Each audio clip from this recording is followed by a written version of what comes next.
Well, I like to bring in a kind of a deep, sexy, raspy voice to the team room. Oh yeah, brother. It's turned into the quiet storm over here. Welcome to the quiet storm.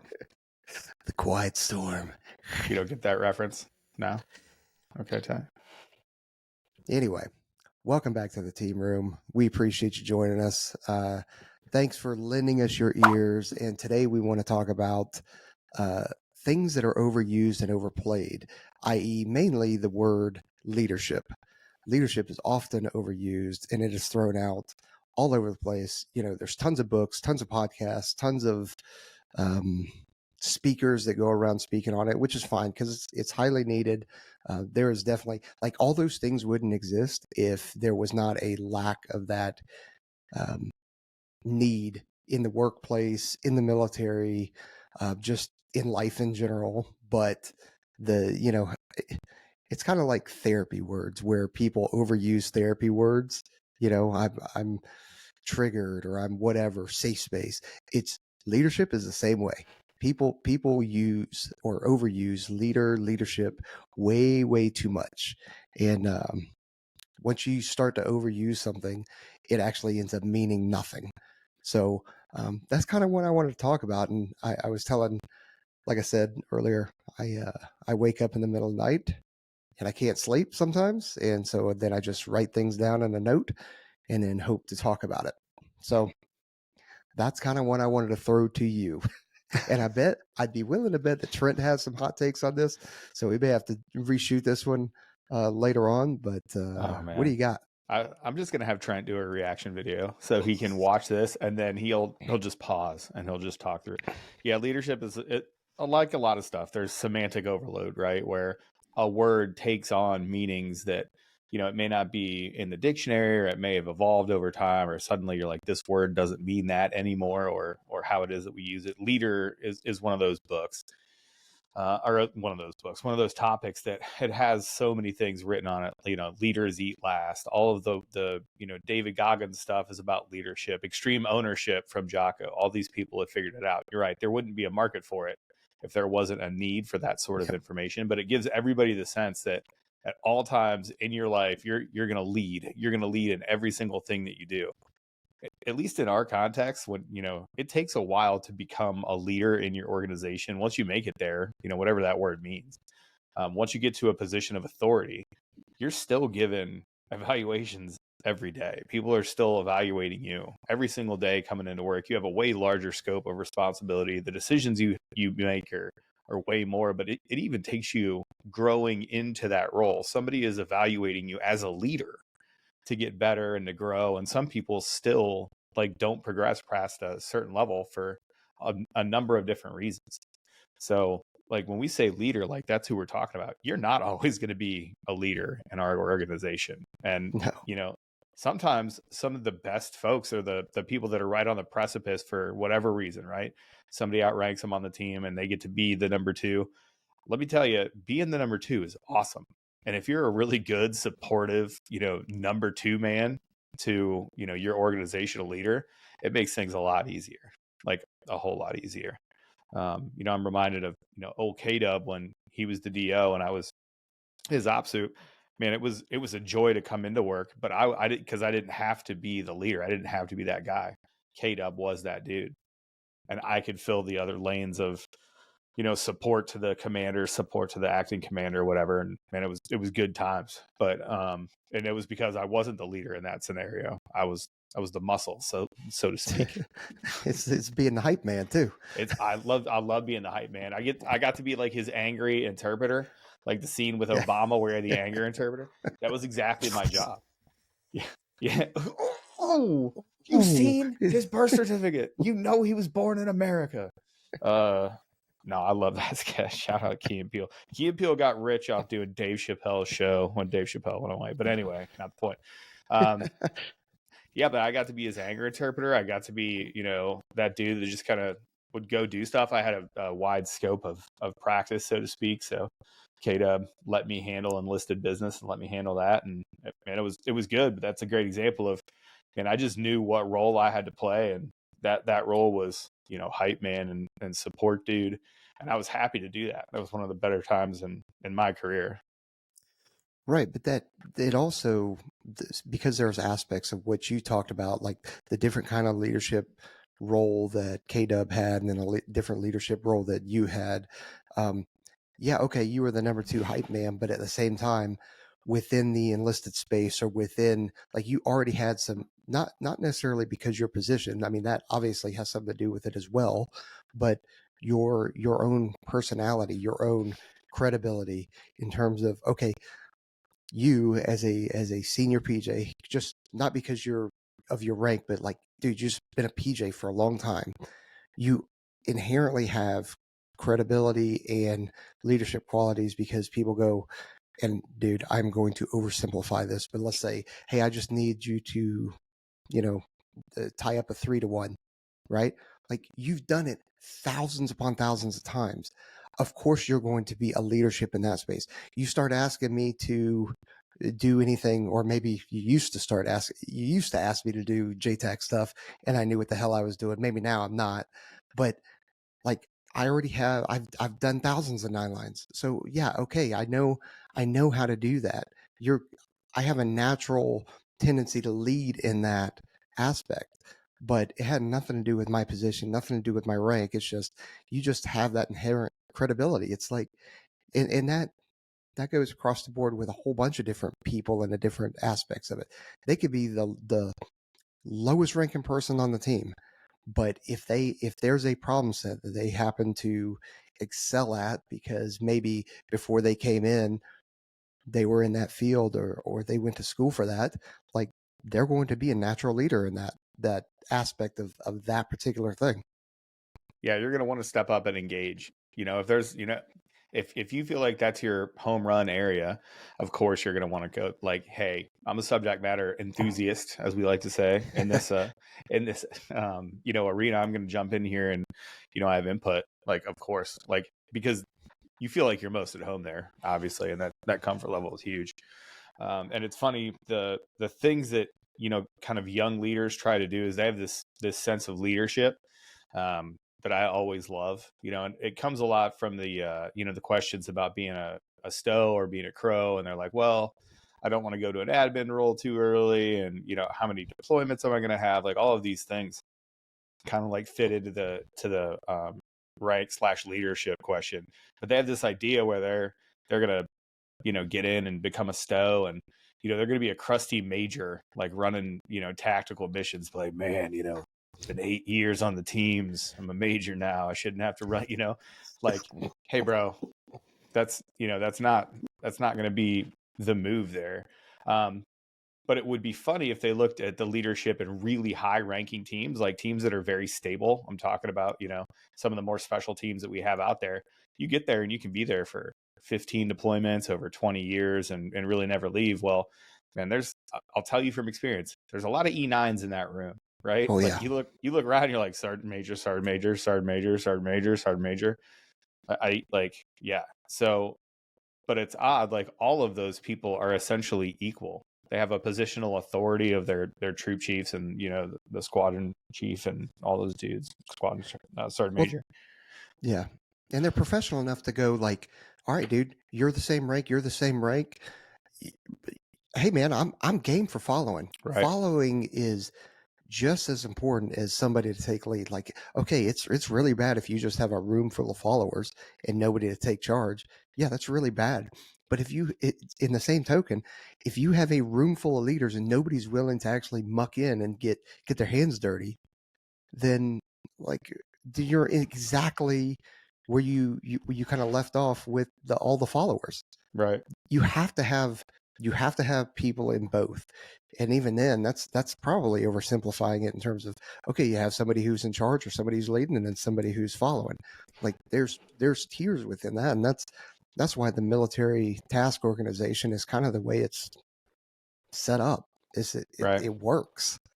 Well, if those immature leaders would emulate those mature leaders in that aspect, it solves like a whole bunch of book idea. You know what I mean? Like a whole bunch of authors go out. When you start looking at how those folks interact, there's reasoning behind that. People think that conflict resolution at work has to look like, oh, I come from my place of positional authority and I give you a chance to apologize and then we go our merry way and blah blah blah. Like, there doesn't have to be any of that on those high performing teams. The people that are serving the leader, usually, like, if there's something wrong, it's not like they call them out. Even if their subordinate does something wrong, they usually just walk them and go, hey man, you did A, you should have done B here. Can you do better next time? You're like, yeah, man, my bad. That's, like, half the time that dude was already thinking about it. He's like, hey, I know I fucked that one up, man. And you're just like, all right, got it. Let's not over talk it. But, it does, conflict resolution, can be super, super easy because it can just be a bunch of professionals. And like, there's definitely levels, to the game of, just talking about that E9 sergeant major dude who's got, I don't know, 10 or 15 deployments. He's got a new team sergeant. He's like, okay, yeah, roger that. I'm on my way out. You're a younger dude. Great. Guess what I'm going to do? I'm going to be the best radio guy you've ever got. You know what I mean? Like, that's what actual dudes that lead well in organizations that lead well, that's how you can tell. And younger organizations tend not to do that. Like, that's why you have, like, very rigid structures in some organizations, just because they're not there yet. Yeah. Well, and we've also gotten in a habit of because we want everything to be perfect, or we want everything done right, that it's just like, well, I'm just going to do it myself, or I'm just going to leave it to that person because I'll know that it'll get done exactly right, instead of allowing some of the younger dudes to do things and allow them to fail, allow them to mess up. As long as it's not catastrophic and somebody's going to die or something like that, then we have to allow them to, because the first time that they're actually in there doing it, where the stakes are really, really high, we don't want that to be their very first time. And then it mess up. We want to gradually train them and build that bench and make sure that, one, they're comfortable failing, or that if they do fail, it's not a complete shutdown and now they can't go. It's, I failed, the fail fast thing, and then moving on, or okay, cool, we'll debrief that. Like, Right. whatever, we're fine. Yeah. Keep going towards the objective. Keep finishing and completing the mission, and then we'll figure it out once we get back. Yeah, it does open up from the other side too. And I was thinking about it while you were talking. There's a fine line between the leaders in these organizations, and we're talking about leadership. This is more just a leadership-ism that I've always hated. There's always a fine line between letting the young guys do it and then being that old guy that never does anything and just talks shit. Like, I hate that guy as well. Like, oh, you got to get the young bucks, get some hacks in. Be like, what was the last time you did this? Can you still do this? Like, yeah, there.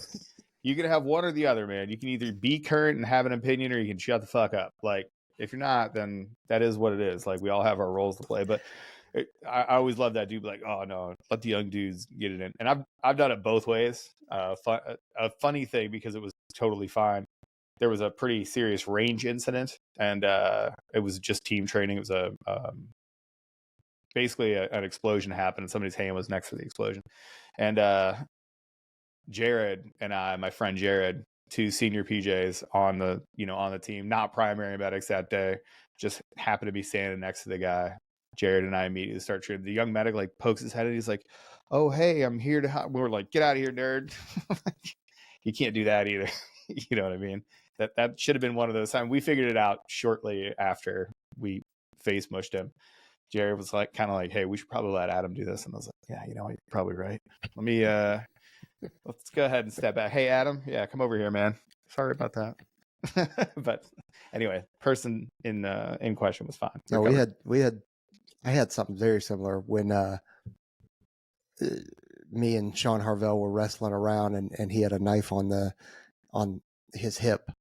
Like, and it was one of those, I won't say the name because I don't want to end up getting sued somehow, but it was a high-end knife company, and they ended up having a recall on that knife because basically if you held it was a flip out knife, but if you held the knife like this, the casing, it would just swivel down because it needed the screw right here needed to be tightened, so it would just kind of do like that.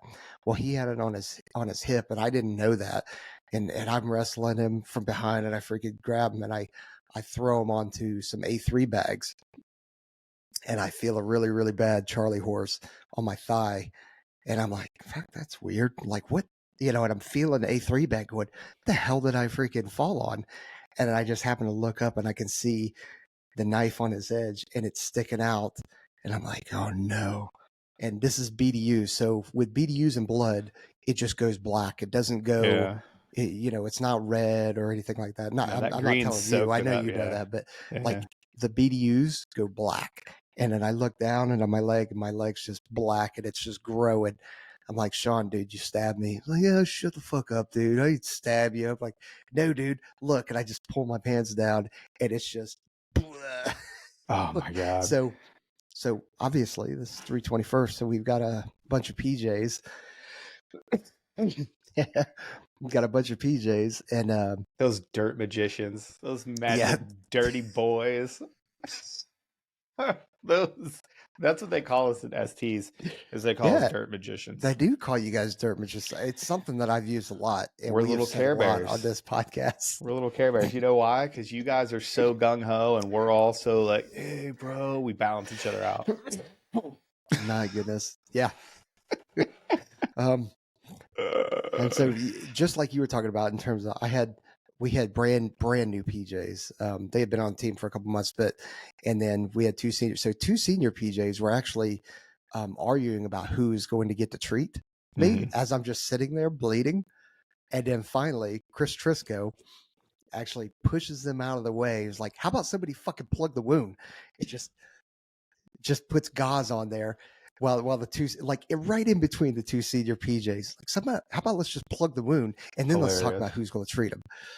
So it was pretty funny, but a couple of the new PJs got some live tissue out of me, so it was good. But you grew up thinking you want to be the team leader your whole life, when really, when you finally get to be a team leader, all you want to do is be a team member. You're like, hey man, let me be your element leader this time. yeah. Are you an upgrade? Are you gonna do, yeah, go. No, good. Yeah, I'm your PJ too. Let's go.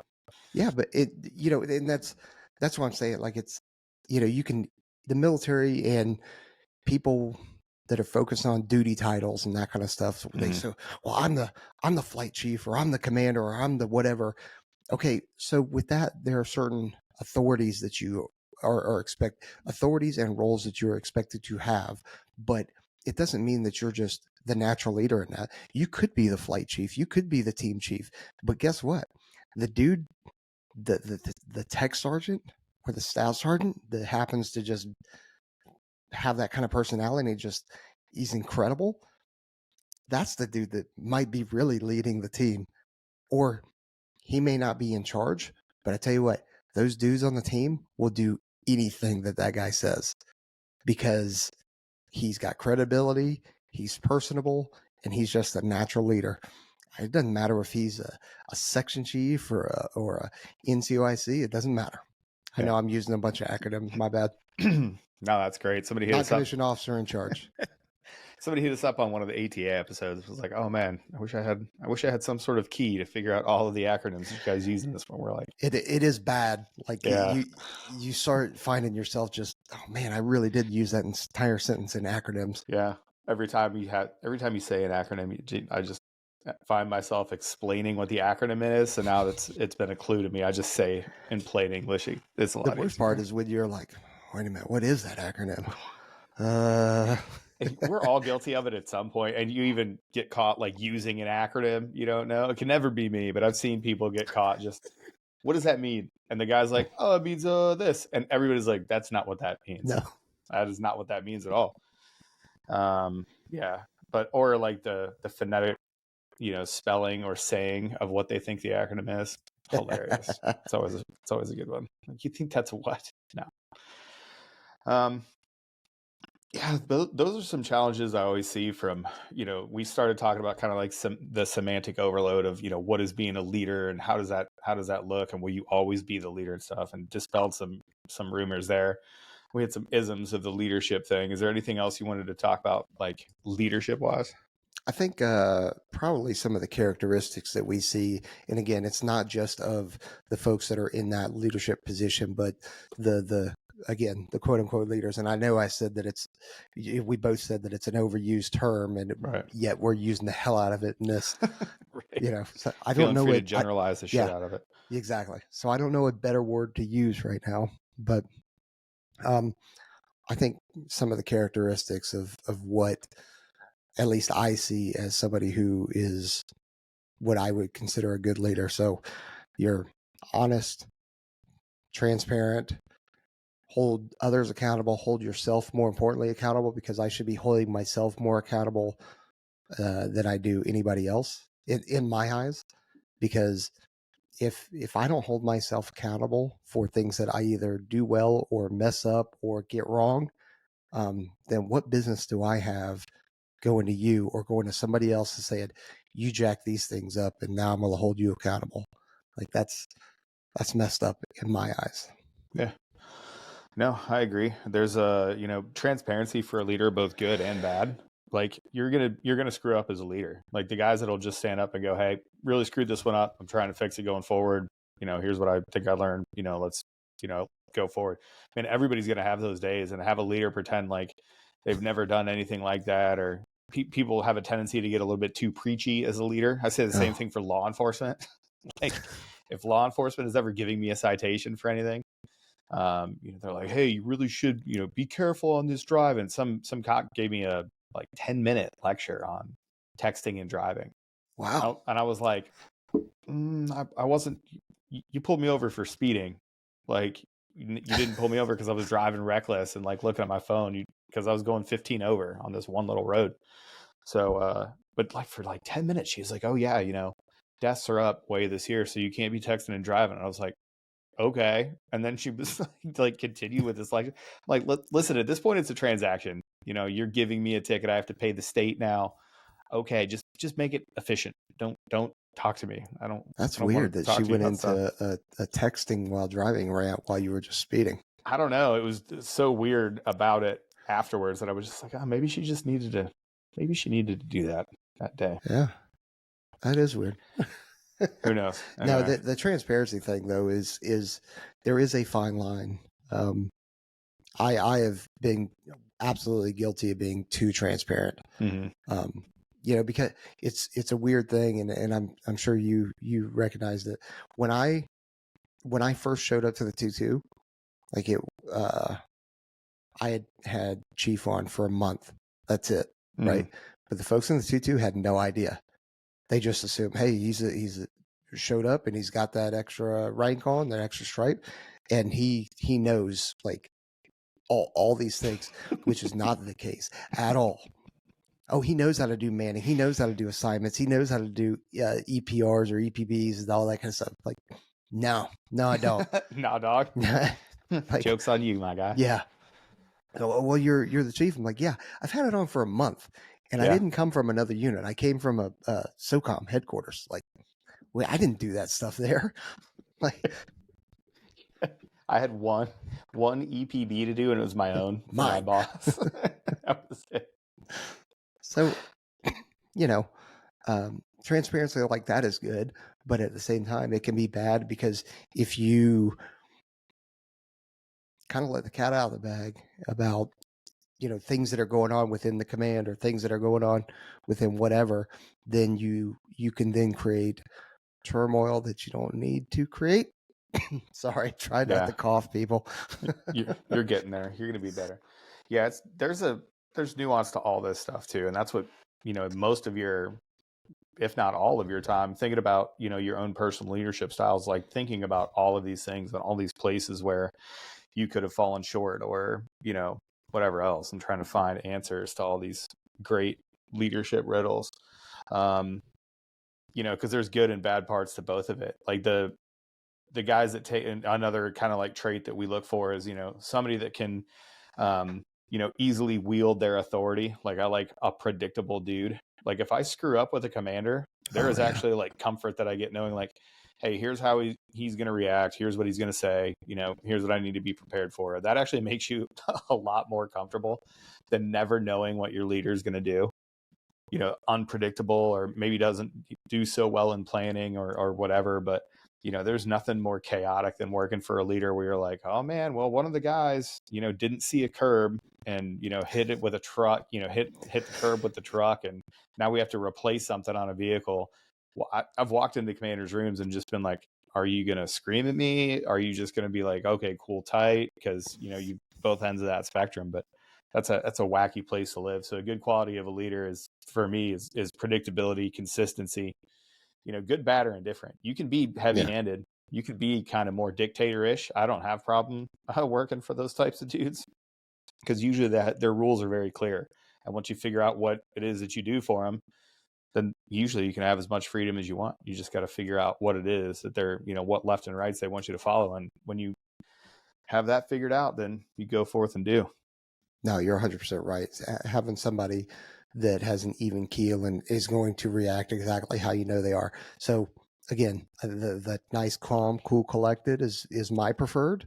But if you're going to be a fly off the handle kind of person, then make it fly off the handle every single time, regardless of how bad it is. Because at least I know what I'm getting when I come in, instead of the unknown, like, who are we getting today? Right. Like, oh yeah, I'm telling you, it's the craziest thing. And I've walked out of the I had a conversation with a guy that was on team with, but we're walking away from one of those, talks with the commander where you have to like own up to some big boy rules sort of shit. And we walked out and the commander was just fine with it. Like, we told him, like, yeah, this vehicle got parked a little bit too close. Helicopters make dust.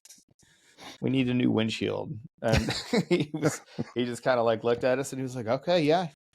It's training. It was the medical van? Okay, yeah. No, it's training. So yeah, that stuff happens. No problem. Just go let vehicles know. I was like, this is it. He's going to charge me for this. Like, I'm going to have to replace the window. I'm going to get in trouble, like formal counseling. And he was just like, no, you're fine. Yeah, helicopters do that, man. That sucks. Anyway, have a good one. Like, all right. Just walked. okay. I was like, I don't know. But the same guy had freaked out about something super small, not that long ago. We're like, you care about this? Like, this is the thing that makes you this mad? Okay, tight. Okay. Yeah, but yeah, just chaotic. And it's hard for, leaders to have that consistency, because, sometimes you just get hit with stuff that you're just like, what in the world is happening? Yeah. Like, you didn't even know you could have problems the size of the problems you have, the further up you go. Yeah. And, you do your best to have a consistent reaction to something every single day. But I mean, sometimes you had a bad night's sleep, or you just got a crappy workout in that morning, or you're just, having a fight with your significant others, like, you're not going to be perfect every single day, but it's trying your best to be consistent is what I would say. Because I am definitely not, I don't have the best day every single day. That is for sure. And then sometimes you hear something, or you hear that somebody did something, and you're like, what?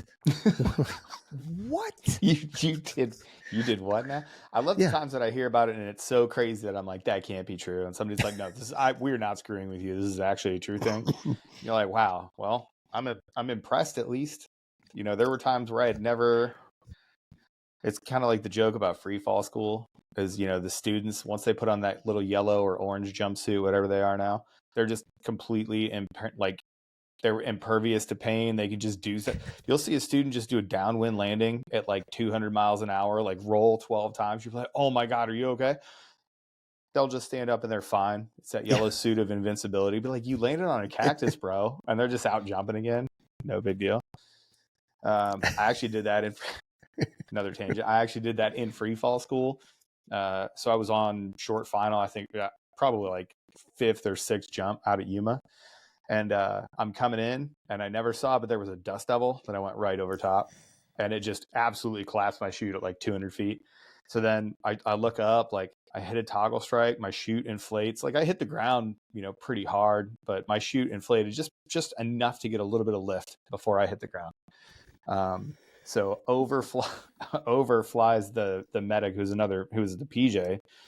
His name was Chris. I'll spare his last name, but Chris comes flying over, and this guy's like a master sergeant, pretty well known in the community, like free fall school instructor at the time.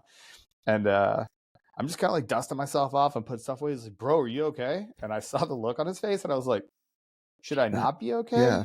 Yeah. They couldn't see because I was in like a slight ravine where I landed, but basically from their vantage point, it just looked like I cratered into the earth. So he came over, just expected me to just be absolutely screwed up. And I was just like, no, I'm okay. Then a second guy flew up on an ATV. I was like, is this guy okay? I was like, I'm right here. I can talk to you. Yeah, but it's a miracle. Yeah, it is. That's a miracle. But yeah, the yellow suit of invincibility and being a student. I can't remember what it got us on that tangent for me to tell that story. I don't remember either, but that something is about leadership. I don't know. We were talking about traits of a leader. Maybe yellow suits of invincibility. Yeah, I took us way off of whatever it is that we were talking about there. We'll have to go back in the comments and look. Because you know what will get you back is one, Cardomax will get you back. Cardomax with all that caffeine, brother. It will cook.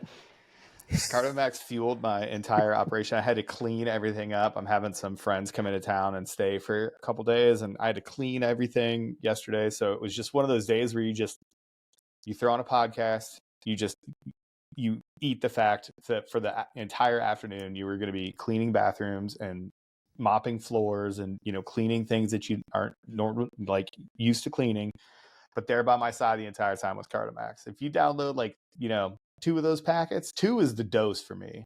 When I wake up and I'm getting ready to go work out, I hit 2. Dude, it's great. Listen, my tolerance for caffeine is pretty high, but that's the only caffeine I take is in the morning and part of my morning routine. 2 of those little Cardomax bad boys. This is not medical advice. Use as directed for yourself. But yeah, for legal reasons, use as directed. But man, I put a couple of those bad boys down and go on. Man, that's my whole morning, and it's fantastic. I love the blue raspberry, favorite one. Cardomax. Our code over there is a One's Ready still, right? Yep, that's right. Yeah, One's Ready. Go to Cardomax. Get some of that rehydration stuff too. The Wave Crusher rehydration. That's my go-to at night. I drink that around dinner to get myself hydrated. It's a good one. That's right. And we got somebody new coming on right now in terms of, and we've talked about these guys before. We've had Prime and Don on before, but Deep End Fitness, Las Vegas. So the episode hasn't aired yet, but we've had Maki Patolo on, who's a professional MMA fighter, and then also runs Deep End Fitness Las Vegas, and he has wanted to extend kind of an invite to folks out there that are in the Las Vegas area, or if you happen to be visiting Las Vegas. So they Deep in Fitness, if you're not tracking, that's what ESPN is showing in terms of the underwater torpedo league, where they're basically wrestling and trying to drown each other underwater. That is not the entire pool sessions, okay? Like, that's not what it's all about. That's just having fun, believe it or not. That's all you're doing. I mean, not everybody wants to drown, but right. But it happens sometimes. You never know. Anyway, sorry about that. Trying not to cough in everybody's ear. Anyway, it's all practice of moving under the water, breath work, and strengthening your mind and your body in order to optimize human performance, both in and out of the water. So some of the things that it'll do, or their pool sessions will do, is help develop critical thinking and problem solving in kind of a controlled environment. So when you get that kind of spaz in terms of like, oh my God, overwhelming feeling, their breath work and their ability to work your mind and your body underwater will help focus and center you and be able to control your thoughts and your body in a chaos kind of environment. So it's going to teach you mental relaxation and mitigation techniques, and really so not just with your body and your mind, but also it's just phenomenal workouts. I mean, that's what we did in the pipeline for 4 hours a day, every single day. Awful. It was awful, but these pool sessions are not awful. You're not getting smoked by cadre every single day, right? You got Maki and his team that are actually providing coaching to you. So use the promo code ONE, ONE, that's ONE, and that'll get you $50 off for a monthly pass at the Las Vegas Deep End Fitness. So make sure you go check those guys out. Great crew over there. And like I said, I'm looking forward to jumping in on some of those. And I will beat you to the punch before you move to Vegas. Okay. You're on the clock, big guy. Yeah, I know. You were on the clock, my dude. No, Maki was great to have on the podcast. As always, we're bad at production and turning episodes around, so we don't know when this is going to release in relation to Maki's episode. But, his story was amazing. It was one of those crazy things, and we kind of talked to him, and it's funny that as we were talking about Deep End Fitness, go check them out in Las Vegas. But I was thinking about like how we asked Maki how he made that step. His story is kind of, he was a kickboxer. He played football in high school and then found kickboxing and found a love for kickboxing and ended up doing that. And then eventually bridged into, grappling and MMA and had a pretty young pro career fighting out of Hawaii. And we asked him, he was 18 or 19 for his first fight. And we're like, how did you make that leap? And he was like, I just trusted my team around me. My team said I was ready and I just went. That's one of those things too, is the transition to being into these roles that we consider as a leader. Like, you don't know what you're doing. Like, you have no clue. Like, when I put on E7, they're like, oh, well, you're a master sergeant now, and, senior NCO is a different game, and we're going to need you to do all this other stuff. I had no idea. Nobody gave me a book. It's funny, like when you said, the magic of being a chief, like people are like, oh, you just magically know how to do manning now, and you understand how different pots of money work, and you can explain through lines for PGL and all this other stuff that we need to think about. That's not even mission stuff. That's not also all. You have guys in 10 different locations doing 15 different things. You're like, man, where is that guy? Where's he going? What am I doing? What are we doing now? Right. Yeah. It's like every time you hop in the country and there's a new acronym and people are like, and you don't know what it is. You ask you don't know what that is. You're like, I was just here. Just here. Like, it's been like that forever. No, it hasn't. It has not. I was here last year. I did that it was like a Bagram rotation. We deployed 3 times in 3 years. And we went to Bastion and Bagram. So we were just down the road in Bastion. We go back to Bagram the next year. And I was like, hey, what you guys are calling this a completely different thing? And they were like, oh no, it's always been like that. I'm like, no, it has not. I was here 8 months ago. I was like, we deployed the exact same time last year, like the exact same time. Yep. We deployed, we came home, we trained up, we were there on timeline next year. I know it doesn't make any sense, but that's what we did. They were like, okay. I remember when MAM, military age male, was the first time. Now, granted, that was a long time ago, but I remember we never used that, and then all of a sudden everybody's saying "mams." I'm like, what is this? It's like words catch fire. Like, VIX. Vehicles are now VIX everywhere for everything that you always do.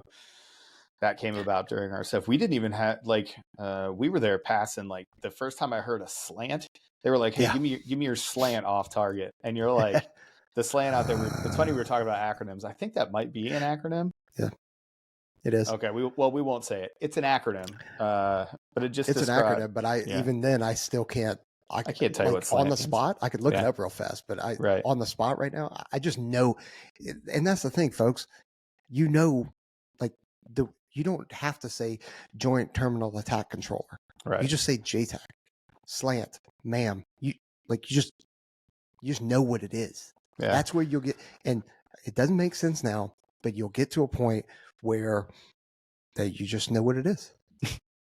And then when you have to spell it out, you're like, oh shit.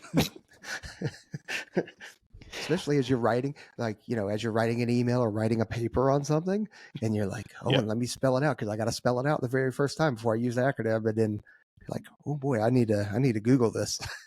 Right. But that's the point, is these things, you're doing a lot of Googling. Like, there's a term, like we say, we try to season leaders, but the only way that you can do that is by exposing them to new scenarios all the time, by making them write paper. Sometimes you're helping your career field refine tactics, techniques, and procedures, and you have to rewrite everything about a certain task. And you're like, wow, I had no idea all of this training and all of this actual stuff went into the task that I have to study now, or, describe in detail.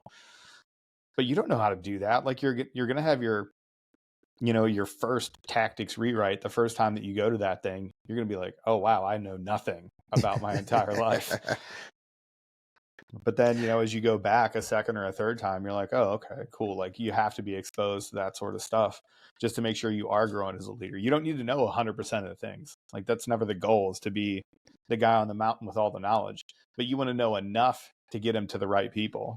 If you describe a problem to me, I should at least know, okay, well, you should talk to the chaplain, or maybe there's a resource for that, or, maybe it's a training thing that we can do, or maybe you're having a professional issue that I have to be able to unpack and then try to give you advice on or whatever. I don't have to be perfect. Yep. But Dude, that's a great point. you develop those skills over time though. And some of those skills are failing. Like people think you magically stop failing as you get into these leadership things. No, now you know enough to critique yourself and you're like, oh, fucking idiot. Like, I can't believe I did that, or I can't believe I handled it this way, or I didn't know anything about this program and I could have helped somebody out. Like there's plenty of that going on. Yeah. No, that's great. I missed that one when it came to the characteristics. Is you've got to be smart enough to know that you're not smart and know everything, and you got to leverage those folks around you or your network. That's why, always be networking, right? Right. Because you never know when you're going to have a problem, a tactical problem, or something like that, tactical situation where you don't have the answer to. You have an idea, but you don't have the answer to. You know what? I know in my Rolodex of contacts, hey, this person is a F-16 SME. About, now I need to know something about this, and then I ping them or whatever it is to get the right answer. It's not about knowing it; it's about knowing who to go to get that answer, and then acknowledging and fully admitting that you don't have the answer to everything. Yeah, because it's part of that. You don't. Yeah, it's part of that transparency too. Of like, hey, I'm not telling you that I know. I used to joke with K-Dub. I'd say that those are my value proposition is I will work hard and I know a lot of people. Like, and I try to just be able to just reach out and just be like, I know a lot of people and I can fix things. You know what I mean? I always used to joke about that. I was like, I'll work hard. I was like, my only value proposition, I will work hard and I will know people. But so, and I know you know this, but that's what we, at least on the surface level, what a lot of the companies look for, or people that are retiring, is they look for our contact list, right? And at least on the surface, for initial hiring, they're like, okay, well, this person is recently in the military. They have a current, contact list. Now, granted, that expires every single day. It gets older and older, but so that gets you in the door with a lot of these companies. And then it's your work ethic and your know-how and your technical expertise that keeps you on. But that's what gets you in the door. And I'm telling you right now, you never know when you're going to need something from somebody. And I don't mean it to sound transactional or, oh, I'm only keeping in touch with these people because I need something for them. They may need something for you too. And it's like we're a community. Like, Aaron, you're part of a massive PJ text chain, or I don't know if it's text chain or Slack channel. Like, it's a Signal chat. It's huge. Yeah. Right. So, I mean, there's SOTF, the Special Operations Transition Foundation. They've got a Slack channel that has all of their fellows on there that if somebody needs something, they can pipe up. That's what a lot of those, combat control networks, the Gray Beret Association, Attack P Association, like, that's why they exist, to help out. And you got to utilize them sometimes, even when you don't want to. Sometimes you don't want to use them, and one of your buddies will pull you over to the side and be like, look, dude, I got it. Your ego's playing into this, or you're too proud, or whatever it is, but like, allow us to help you. Yeah. I don't know how many times I've seen somebody just put a request in there on the group, and it's from anything. It's, hey, I heard this guy said he's a PJ. Can we verify him? Can I get like a roster check, or, whatever, some of the other, sillier stuff. And Facebook memes still get shared back there. Don't worry about it. Hilarious. But I don't know how many times somebody's just had some random thing be like, hey, is anybody, does anybody know where I can go to pilot school, or I want to become a commercial pilot? How do I do that? You'll have 10 people that'll hit them up and be like, hey, I shot you a DM. I just did this. People going to different areas, be like, hey, does anybody know about this area?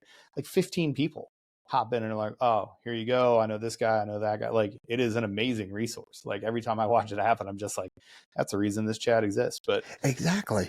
Yeah. But that's a good thing, is that you don't, you don't stop networking with those people and figuring out, because the more of a network you have, the more valuable, you really are going to be, just again, because it becomes a extended network of folks and things you can provide.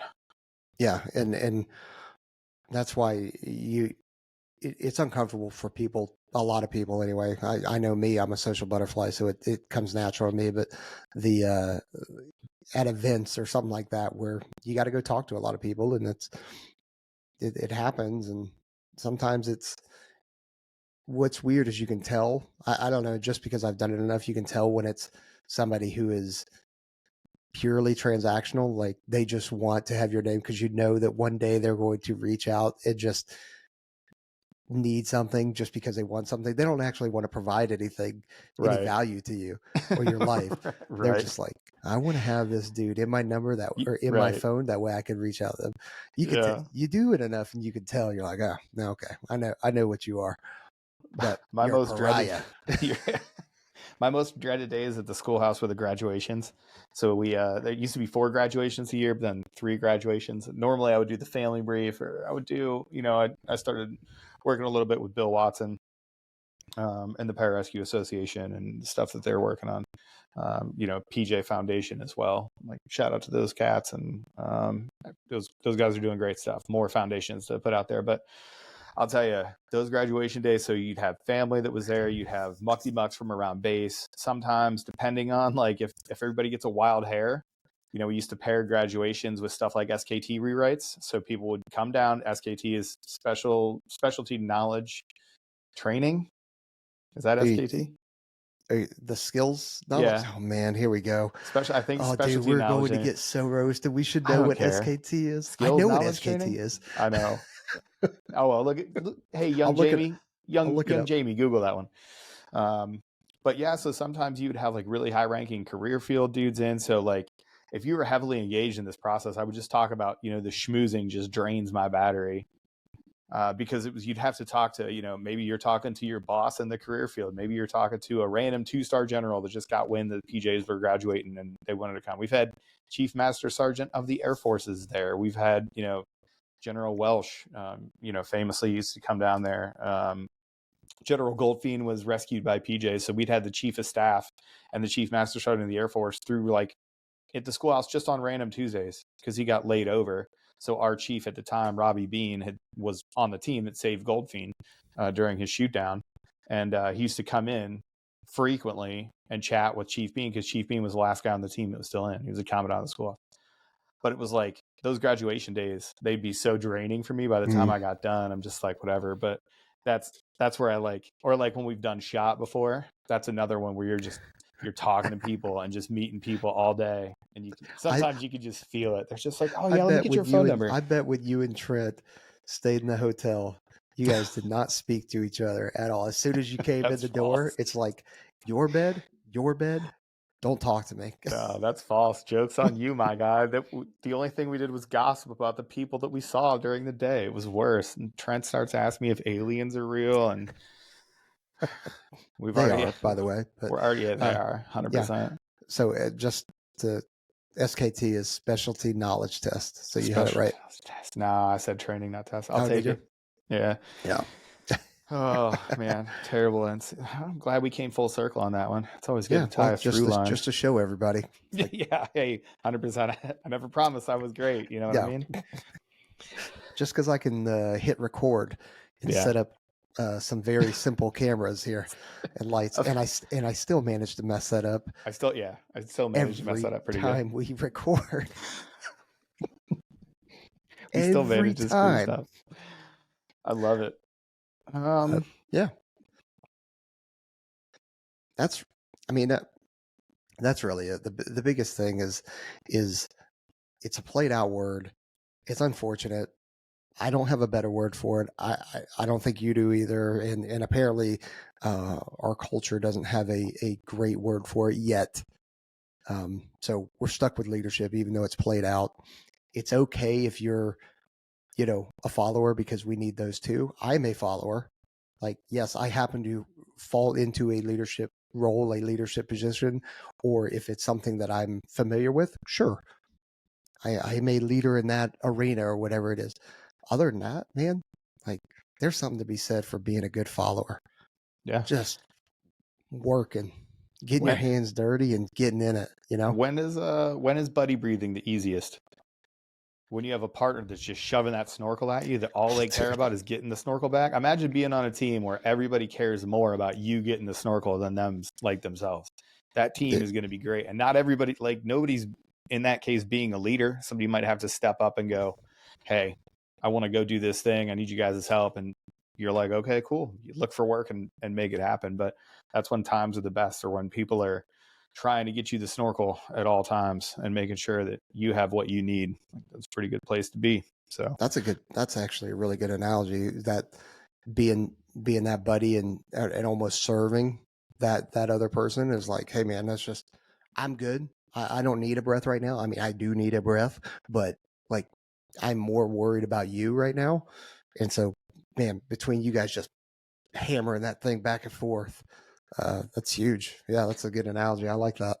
I will never talk crap about buddy breathing or any other WaterCon event unless I get called out on it. So I'm not going to do that. But I will say that, there was a moment that I started becoming very good at buddy breathing, to the point where it became a confidence thing, where to swimming into buddy breathing during my my time at NDOC, no kidding, that I got to a point kind of like 3 weeks in, so about halfway through, and all the way through that, I would swim into buddy breathing and be like, I am undefeated at buddy breathing. You're not going to be able to beat me. And I would be thinking that in my head about the instructor and about it didn't matter who my partner was.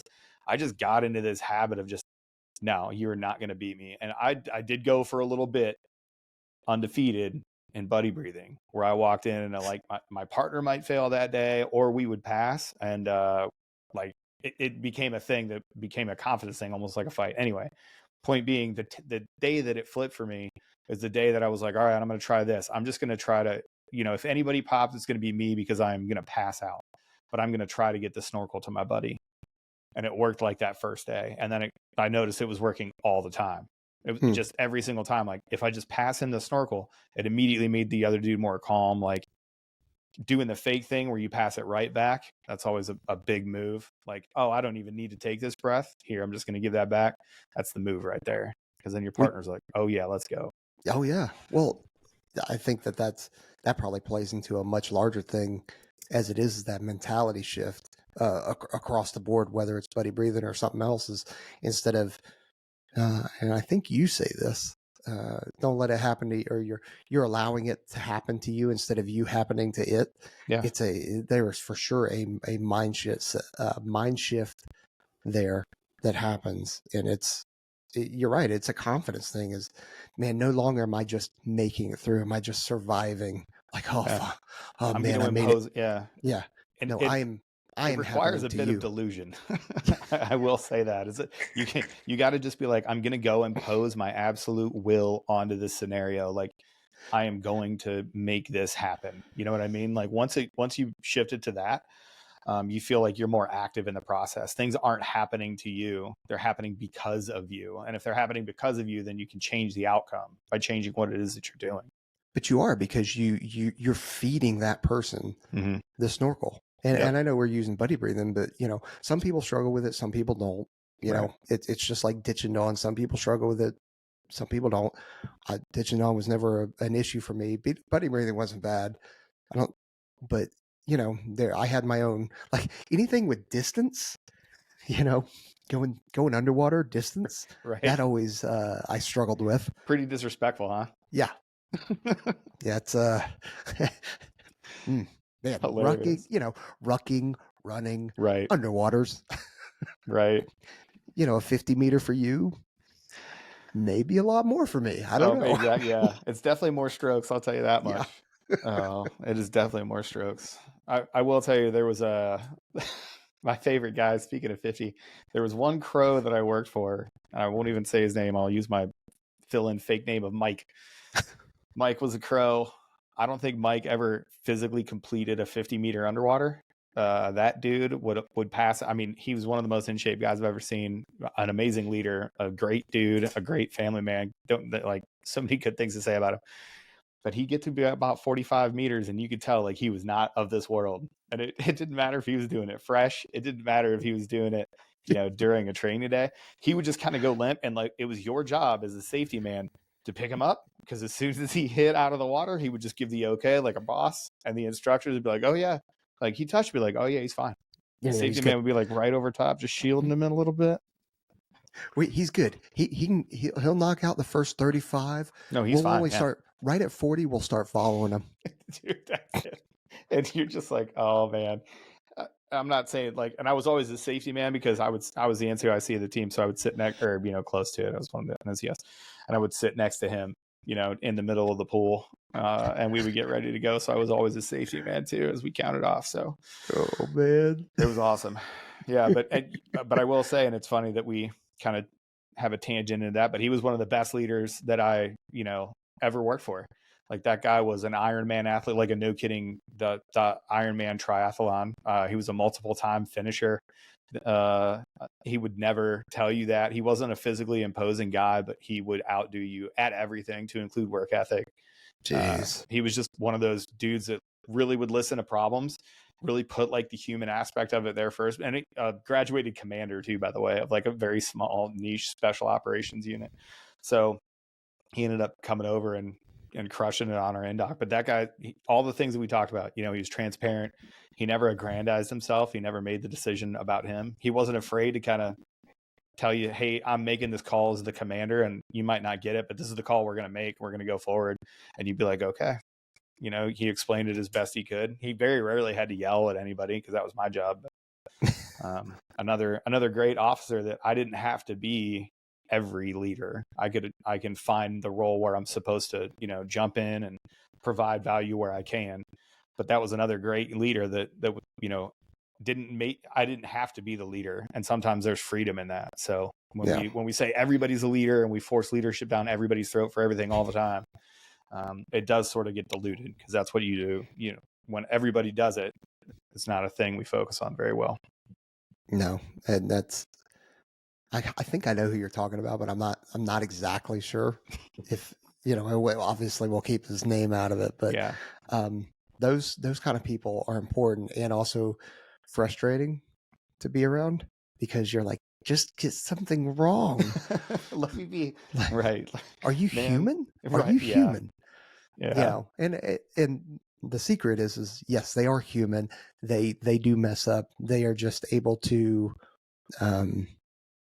You're just not seeing it. Like they're struggling in other locations of their life, not necessarily what you're seeing on the surface. And there's something to be said for compartmentalization. I know that we're not supposed to compartmentalize, but fuck that. Not mental health advice. Yeah, not mental health advice for anybody, but there are times where you need to compartmentalize, because if you allow your emotions or you allow something else to free flow out into everything, then now you're impacting other people, and now you can't have that even keel or that consistent reaction to anything. Yeah, because now I'm emotionally charged and I'm reacting to everything. It's not great. No, not a good time to be there. No. Wouldn't recommend it. Well, that feels like a good place to end there, Chief. Oh, wow. We went there, huh? Okay, cool. Well, before we do that, let's please check out Kevin Edgerton out to 18 Alpha Fitness. Get yourself a plan. I know that Christmas has already passed, but that's okay, because you folks that are out there in high school or college are coming up on your last 6 months before the summer. Like, now's the time. You've got a clock there, whether it's June, July, August, September, when you're going to ship about, and time to get ready. So make sure you're hitting your dev sessions, but also check out Kevin Edgerton at 18alphafitness.com. Use the promo code 1READY, the number 1 and ready. Get yourself a training plan. It's tailored to you, your current fitness level, the fitness level that you need to be at, and the timeline that's associated with it. And he will get you where you need to be. I thought you were going to say summer, because summer bods. You can also buy the program for summer bods. Get that kettlebell for BJJ. That thing will get you looking right by the time summer comes up. Get you some Hoochie Daddy shorts. I may need to dive in on some of that, because this dad bod is strong right now. Fantastic. There's a reason why this camera stops right here. Right at chest line. Perfect. I got a strict collarbone rule for my headshot. Have that edited out. Yeah, when we were recording ATE, I'm just sucked in the entire time. I'm sitting on the couch, just sucked in. Yeah, this is great. Well, go check out our channel too while you're over there. Check out onceready.com. You can find us everywhere we are. Download us wherever you get your podcast. Leave a review, leave a like. Just absolutely caress and take that subscribe bell out for a dinner. And then at the end, hit the subscribe bell. Okay? That'd be great. Subscribers would be sweet. A lot of you listen and don't subscribe. It's free. Take the subscribe button out to dinner and then make sure you call her back. And then never call her again. Dorothy Mantooth is a saint. Oh, how dare you? I'm going to take her out to a nice steak dinner. We watched that. We got to go. Thanks for following along, everybody. I'm dying over here. Peach, this is dying over here. We'll talk to you next time. Everybody train hard. Later.